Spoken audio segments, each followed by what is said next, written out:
want to stay up to date on all our new videos, hit the subscribe button. This is my ladybugs I am raising in their habitat. They have entered their pupa stage on day 14 now.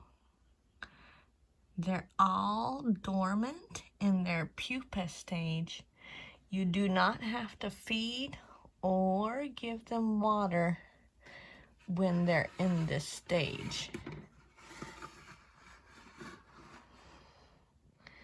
They're just like little half balls that stick to the walls, and they stay there for 3 to 5 days, and then they'll start changing color, and then ladybugs will come out,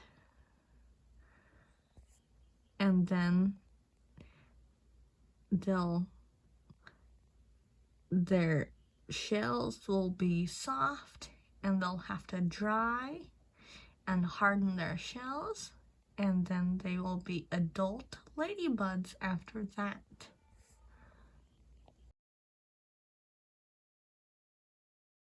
Is what a ladybug pupa looks like. This is what a ladybug pupa looks like.